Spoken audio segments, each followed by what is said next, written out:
qué bueno, como dice el salmista, cuán bueno y cuán maravilloso es que los hermanos habiten juntos en armonía, ¿no? Es bonito este tiempo desde que abrimos las puertas, ¿no? La gente empieza a llegar, a charlar, a saludarse, a tomarse un café. Es bueno. Hace unos años el pastor que es cantante, Marcos Vidal, compuso una canción que le llamó El Arca de Noé. Una canción muy bonita, que la hizo un musical con esa canción, donde en el musical él era Noé y estaban los animalitos del arca, ¿no? Y en la canción él va diciendo, están todos los animalitos del arca y van participando, y por ejemplo está el ruiseñor, que todo lo ve muy negativo, es negativo el ruiseñor, todo lo ve negro. Después está la serpiente peligrosa con sus dientes ahí afilados, todos ahí un poco temerosos delante de la serpiente. Así van pasando diferentes animales. Está la tortuga, que dice que la tortuga siempre llega tarde. Dice, yo siempre llego tarde y nunca pudo curarse de su enfermedad, ¿no? Y así va mostrando diferentes animalitos, pero no todos son negativos, ¿no? Unos así negativos, y después dice, por ejemplo, el burro, que él es muy servicial. El burro dice que es servicial, pero al final se queja porque dice que al final se aprovechan de mí y me hacen trabajar más de lo que me toca, ¿no? Y después está el ciervo, que ese da ejemplo porque dice que cada vez que hay una trifulca entre animales o se empiezan a levantar contra Noé, él se pone a orar, ¿no? El ciervo se pone a orar. Y después aparece Noé, que se encarga de que la cosa vaya bien y que más o menos todos estén tranquilos hasta que pasan los 40 días y las 40 noches. Es una canción muy bonita, podríamos decir que tiene un tono infantil, pero sí que hace un poco referencia a la unidad, ¿no? A la unidad, que lo podemos aplicar a la unidad de la Iglesia. El Señor en su palabra habla bastante acerca de la unidad. En el antiguo pacto, el pueblo de Israel es un símil de la Iglesia actual, de la Iglesia del nuevo pacto. En muchas cosas es similar y en muchas cosas es diferente. Pero en este caso encontramos también en el Antiguo Testamento que el Señor habla acerca de la unidad. Y pensaba en este tema cuando hablaba también de la fiesta de las naciones que vamos a hacer, porque normalmente cuando preparamos la fiesta de las naciones estamos todos, sí que están picados unos con otros ahí las naciones, pero están todos ahí a una, trabajando en un mismo propósito, y eso es muy bonito de ver, en general, en cada evento que hacemos como iglesia. En el Salmo 133, este es un salmo que escribió el rey David, y es un salmo que cantaban los israelitas en el camino cuando iban al templo a adorar. ¿Se acuerdan que ellos iban una vez al año al templo? Estuvieran donde estuvieran, se desplazaban una vez al año en la Pascua, celebraban la Pascua en Jerusalén, en el templo. Y mientras se desplazaban cantaban este salmo, que es muy bonito, que dice así: mirad cuán bueno y cuán delicioso es habitar los hermanos juntos en armonía. Es como el buen óleo sobre la cabeza, el cual desciende sobre la barba de Aarón, y baja hasta el borde de sus vestiduras. Como el rocío de Hermón, que desciende sobre los montes de Sión, porque allí envía Jehová bendición y vida eterna. Quizás si lo leemos así un poco de pasadita, este salmo no dice mucho, ¿no? Pero cuando lo analizamos un poco, sí que dice cosas interesantes. A ver si lo encuentro aquí, así lo estoy leyendo ahí. Primero, está diciendo que es bueno y delicioso habitar. No sé por qué justo ahí está con mayúsculas, habitar, me llama la atención, ¿no? Que está con mayúsculas, habitar. Es interesante. ¿Qué significa habitar? ¿Alguien sabe? ¿O alguien se atreve? Saber lo saben. Vivir, muy bien. Muy bien. Estar en un lugar porque uno ha decidido estar allí. Eso es habitar. Estar continuamente en un lugar bajo una decisión. Eso, lo contrario de eso sería ser nómade, ¿no? O nómada. El que hace su casa, un día está en la montaña, otro día está en el valle, otro día está junto al río y al año siguiente está en la cumbre. Van cambiando de sitio, ¿no? En África todavía se ven estas cosas de pueblos nómadas, estos nativos que son nómadas. En América Latina también. Pero habitar nos habla de un lugar determinado. E incluso hay quien lo define como habitar en un lugar debajo de. Es una definición. Es decir, es la permanencia en un lugar donde se ha decidido estar. De esto está hablando el salmista. Habitar los hermanos. Esto es habitar. Este es un lugar donde habitamos. ¿Por qué? Porque venimos regularmente, nos vemos, nos llamamos, mensajes, habitamos. Y dice juntos en armonía. Porque se puede estar juntos, pero no estar en armonía. Hay muchas personas que están juntas, pero no están en armonía.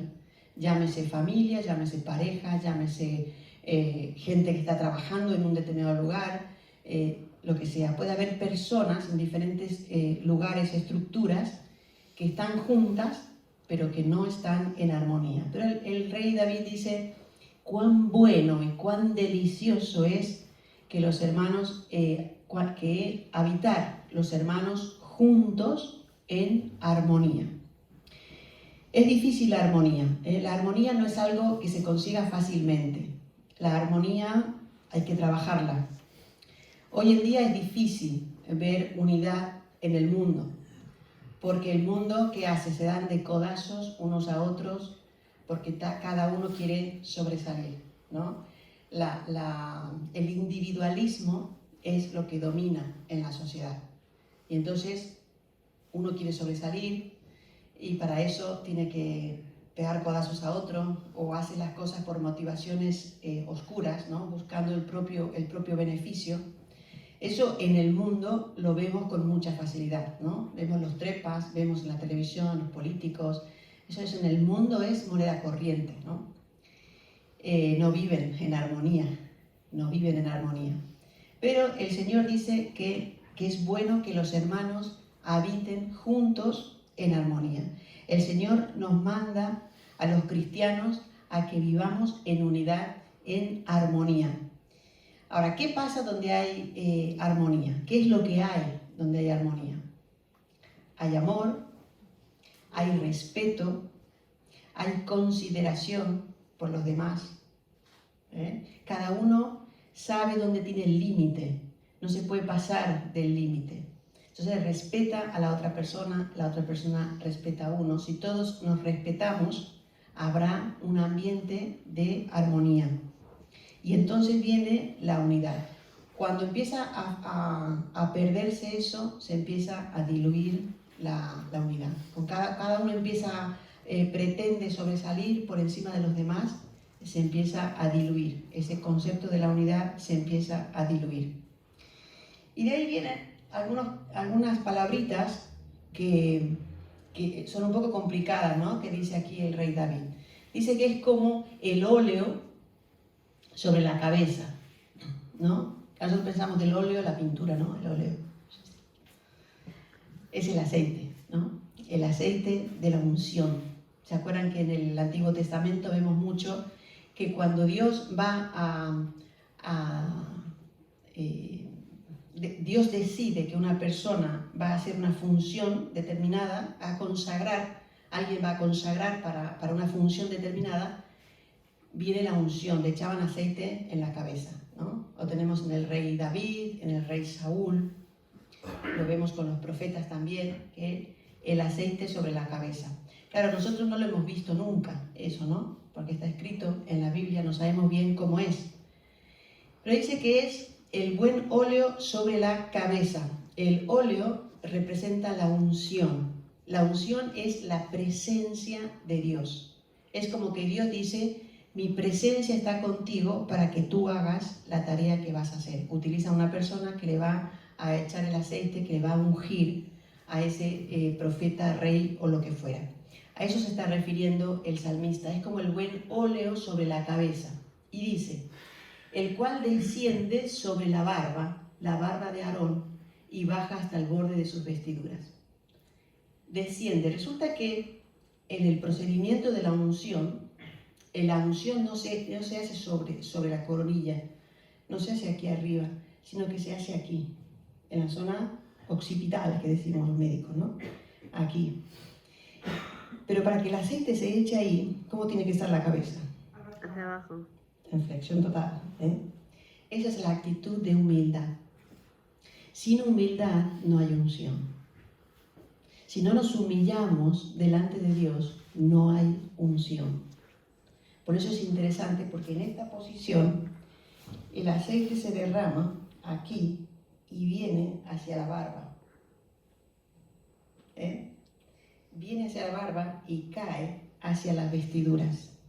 Pero para que haya unción, tiene que haber humildad. Es una actitud de humillación delante de Dios para recibir la presencia de Dios. Y ahí dice la barba de Aarón. Nos está hablando del sacerdocio. Es interesante que el rey David ya está hablando del sacerdocio. En el Nuevo Testamento encontramos que el apóstol Pablo nos habla que todos nosotros somos sacerdotes. Somos reyes y somos sacerdotes. O sea que somos representantes de Dios. Eso es que somos sacerdotes. Y por eso, tomando todo el concepto de este versículo, dice que es como la unción que desciende, que se echa en la cabeza, desciende por la barba y baja hasta el borde de las vestiduras, hasta el final. Ese es el borde de las vestiduras, es el final. Quiere decir que cuando la unción viene sobre ti, cuando la presencia de Dios viene sobre ti, va a hacer la obra completa. No se va a dejar nada. El aceite no va a llegar hasta la mitad de la vestidura y se va a quedar sin impregnar el resto. Es hasta el borde que va a llegar. Quiere decir que lo que Dios ha dicho que va a hacer en tu vida, lo va a hacer. Y lo va a hacer completamente. No se va a dejar nada por el camino. Lo va a hacer. Fíjese cómo este versículo tan breve dice tantas cosas, ¿no? Acerca de la presencia de Dios. Cuando la presencia de Dios viene a tu vida, van a suceder cosas. Pero si no te humillas delante de Dios, nada va a suceder. Es así. La unción va a llegar cuando nos inclinamos, cuando inclinamos nuestro rostro, inclinamos todo nuestro ser delante de Dios. Eso implica arrepentimiento, implica reconocimiento de nuestros pecados, reconocimiento de las cosas que hemos hecho mal, pedir perdón por lo que hemos hecho mal, tratar de cambiar de actitud. Ese arrepentimiento, esa actitud es la que desata la unción de Dios sobre nuestra vida y que va a llegar completamente, que va a hacer la obra absolutamente completa. Todo va a quedar impregnado con la presencia de Dios. Y todo lo que Él ha dicho que va a hacer en tu vida, Él lo va a hacer. Él lo va a cumplir. El siguiente versículo, que también es un poco complicadillo, dice es como el rocío de Hermón. Resulta que Hermón es un monte en la Tierra Santa. Uno es el monte Hermón y otro es el monte de Sión. Por eso esto es un poco ahí. Dice, es como el rocío de Hermón que desciende sobre los montes de Sión. Es un poco metafórico. Porque allí envía Jehová bendición y vida eterna. ¿Qué tiene de característico el rocío del Hermón? Resulta que las nubes chocan en el monte de Hermón y el rocío cae continuamente. Es un rocío que cae continuamente allí. ¿qué hace que ese lugar sea fresco? Ese lugar es bonito, ese lugar es verde. Así es el lugar porque el rocío cae continuamente, que las nubes chocan en ese monte y caen. Yo no lo he visto, me lo han contado, pero debe ser precioso. Dice que así es la unidad de la iglesia. Fresco, es algo fresco. Es necesario que haya esa unción, es necesario que haya esa actitud de arrepentimiento, de rendir cuentas a Dios, de dejar todas las cosas delante de su cruz. Y entonces en esa vida nueva vivimos frescos, radiantes, nuestras ramas están verdes porque estamos como el monte Hermón, recibiendo ese rocío continuo de parte de Dios. Así expresa el rey David la unción fresca y renovada, así lo expresa él.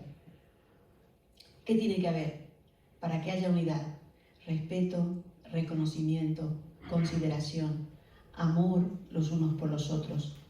Porque esto, la iglesia es un hospital. Es un hospital donde todos venimos heridos. Algunos cojos, otros mancos, otros que no ven bien de un ojo, otros que no escuchamos de ninguno de los dos oídos. Venimos en el sentido espiritual. Venimos heridos. Y entonces aquí nos vamos restaurando, pero claro, no todos estamos ya listos. La obra no está terminada en ninguno de nosotros.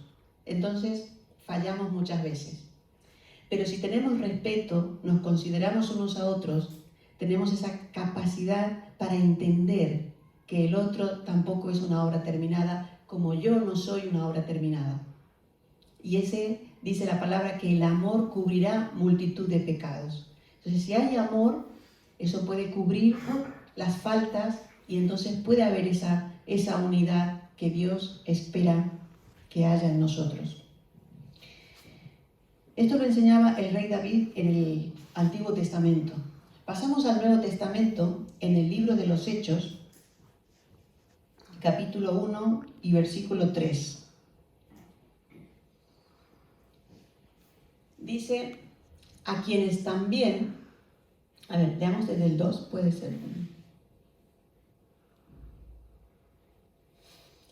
Dice, hasta el día en que fue recibido arriba, después de haber dado mandamientos por el Espíritu Santo a los apóstoles que había escogido, a quienes también, después de haber padecido, se presentó vivo con muchas pruebas indubitables, apareciéndoseles durante 40 días y hablándoles acerca del reino de Dios. Nos ponemos en contexto. Este momento estamos en el libro de los Hechos, en el capítulo 1. El Señor Jesús ha muerto ya en la cruz, ya ha resucitado y ha ascendido al cielo. Ya le han visto, aún no ha ascendido. ¿O sí? Sí, es que había ascendido. Sí que ha ascendido. Pero dice que se les apareció. En el libro de los Hechos, en el capítulo 1, dice que se les apareció durante 40 días. Los apóstoles, hay algunos estudiosos que dicen que ahí ya eran 120 los que estaban allí. Y dice que el Señor se les apareció durante 40 días. Ahora yo me imagino, esto sería como un retiro espiritual, porque están juntos en un lugar determinado. Ellos es verdad que habían recibido mucha enseñanza de parte del Señor, mientras el Señor estaba en la tierra, estaba vivo, y ahora están allí 40 días con el Señor que se les aparece. Y dice que les enseñaba acerca del reino de Dios. ¿Qué pasó?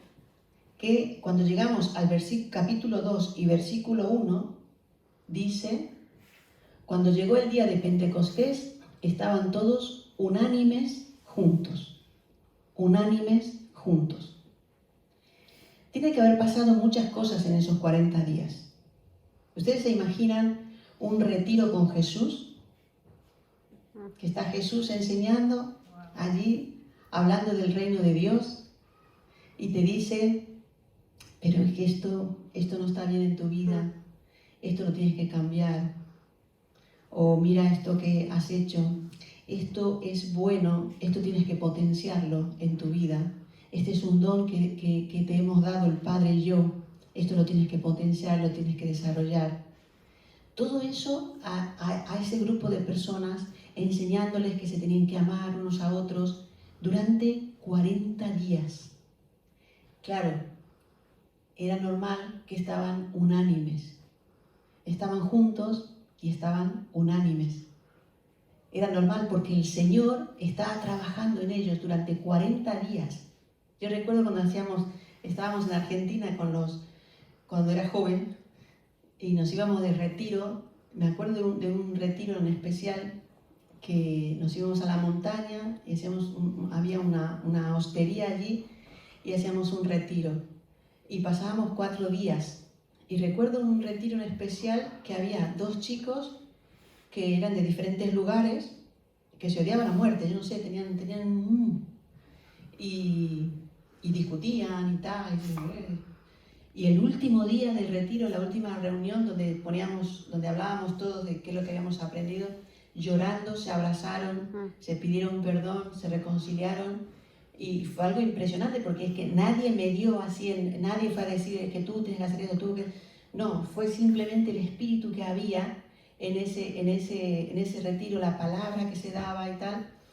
Y estos 2 chicos recapacitaron. Por eso me hacía pensar a mí, imagínate 40 días con el Señor directamente, las cosas que arreglaríamos en nuestro corazón directamente allí con Él.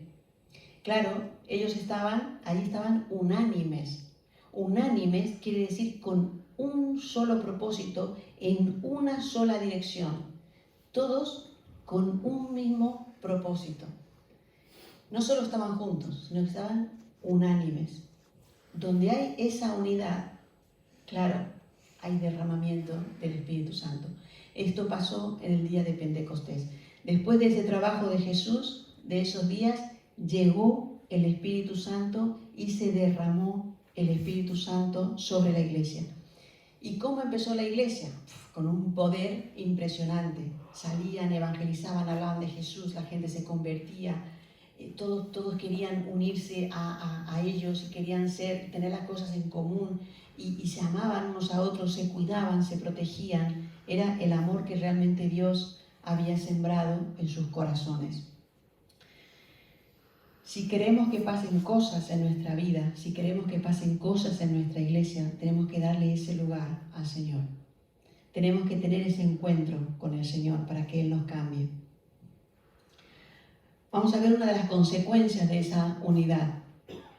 En Hechos capítulo 14 y 19. Aquí vemos a Pablo. Estaba en una ciudad que era Listra. Y como le pasaba muchas veces a Pablo, ¿no? Iba, predicaba el Evangelio, se montaba un alboroto, muchas veces terminaba en la cárcel, otras veces lo echaban fuera, pero en este caso fue diferente. Dice, entonces vinieron unos judíos de Antioquía y de Iconio que persuadieron a la multitud y habiendo apedreado a Pablo, le arrastraron fuera de la ciudad pensando que estaba muerto. Pero rodeándole los discípulos, se levantó y entró en la ciudad y el día siguiente salió con Bernabé para Derbe. ¡Wow!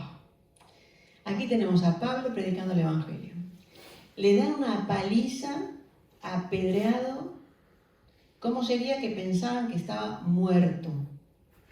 Pensaban que estaba muerto. Así como nos deja el diablo cuando pecamos una y otra vez y el diablo dice, ya cree que ya estás muerto. Ahí te deja, como la obra de teatro que representaban el otro día los chicos, ¿no? El diablo viene, te engaña y después te deja ahí y viene uno y otro que él manipula y ahí te deja que parece que estás muerto. Así estaba Pablo. Y entonces, ¿quiénes son los que vinieron a socorrerle? Aquí no había un buen samaritano. Aquí no había uno que pasaba por ahí. No, dice que vinieron los discípulos. ¿Quiénes vinieron? Los hermanos de la iglesia. Dice que rodearon a Pablo, oraron por él y entonces él se levantó. Imagínense que dice que creían que estaba muerto. Lo dieron por muerto. El milagro que ocurrió. Porque no es que ay, estaba ahí pero bueno, lo recogieron y a los 3 meses, cuando ya estaba recuperado de las heridas y de los golpes, continuó su viaje. No, dice que al día siguiente salió con Bernabé para Derbe. O sea, de estar muerto, casi muerto, al día siguiente se levanta y se va a seguir su obra misionera. ¿Eso es un milagro o no es un milagro? Claro que es un milagro. ¿Por qué ocurre ese milagro? Por la iglesia, por la unidad de la iglesia, por el amor de los discípulos unos con otros, que ellos dicen que le rodearon y oraron. ¿Quién estaba allí? Jesús. Dice, donde hay 2 o 3 reunidos en mi nombre, yo estoy allí en medio de ellos. Jesús se hizo presente allí y fue Él quien le levantó. Eso es la iglesia. Eso es la iglesia, que levanta al caído, que levanta al que está triste, que levanta al que quizás no necesariamente ha caído por su propio pecado. A veces hemos tropezado por culpa, por el pecado de otras personas. También a veces por nuestro pecado. Pero lo cierto es que hemos caído. Lo cierto es que estamos ahí en el suelo, estamos hundidos. Y allí es donde es la iglesia, para eso está la iglesia. Esa es una de las funciones de la iglesia, para levantar al caído. Por eso, si tú has caído, por el motivo que sea, si estás hundido, si estás hundida, si estás triste, si estás en depresión, si estás enfermo, lo que sea que te pase, intégrate en la iglesia. Intégrate, forma parte activa de la iglesia. Hazte amigo de los otros, comparte tiempo con los otros. No tenemos que ser cerrados unos con otros, tenemos que estar abiertos para poder pasar tiempo unos con otros. Porque es entonces, porque como decía el rey David, allí es donde Dios envía bendición y vida eterna. La vida eterna la tenemos por recibir a Cristo en nuestro corazón. Pero ahí envía Dios bendición, es en el seno de la iglesia donde la presencia de Dios se manifiesta y allí hay bendición. Hay como una cobertura espiritual en la iglesia. ¿Cómo no va a haber una cobertura espiritual si es la iglesia de Cristo? Es la iglesia por la que el Señor dio su vida. Hay algo especial en la iglesia. No es porque seamos nosotros mejores que nadie, sino porque la iglesia es la iglesia del Señor. Y hay algo especial cuando uno se integra a la iglesia, cuando uno forma parte de la iglesia, cuando uno sirve a la iglesia, se relaciona con los hermanos, comparte tiempo con los hermanos. No solamente nos juntamos para orar, nos podemos juntar para jugar, nos podemos juntar para pasear, para ver una película, para lo que sea. Hacemos relaciones sanas. Dios envía bendición y vida eterna. Por eso yo quiero que pienses en estas cosas. El aceite de la unción va a llegar hasta el borde de las vestiduras. Si te humillas, si te entregas plenamente a Dios, si entregas toda tu vida en Dios, su unción viene sobre tu vida. Y todo lo que Él ha dicho que va a hacer, toda la bendición que ha dicho que te va a dar, va a llegar y lo va a hacer completamente. Únete al cuerpo. Sé parte activa del cuerpo. Esfuérzate en relacionarte con los hermanos, con las hermanas. Esfuérzate en que tu relación no sea del domingo solamente, de venir y volver y salir, sino de ven un rato antes, quédate un rato más, ven a otras reuniones, comparte con otras personas, queda para hacer otra actividad. Esa es la forma en que podemos hacer iglesia, porque sabían los discípulos que es lo que le había pasado a Pablo. Allí estaban todos, ahí estaban, porque sabían, porque tenían relación. Allí estuvieron. Y es lo que pasa. Cuando hay relación, sabemos lo que está pasando. Podemos orar unos por otros. Y no como enterarnos de lo que le pasa, como chisme. No. Enterarnos para ponerlo delante de Dios, para pedirle a Dios por esta persona que está pasando y que es mi hermano y que es mi hermana. a suplicar a Dios por este motivo, por lo que está pasando mi hermano o mi hermana. Así que yo te animo en este tiempo, que ahora estamos por disfrutar de una fiesta especial de las naciones, que tengamos esa actitud de compartir con los demás, de ser amigos de los demás, de disfrutar juntos, de pasar tiempo juntos. Vamos a aprovechar ese tiempo y vamos a conocernos más. Que el Señor os bendiga. Amén. Amén.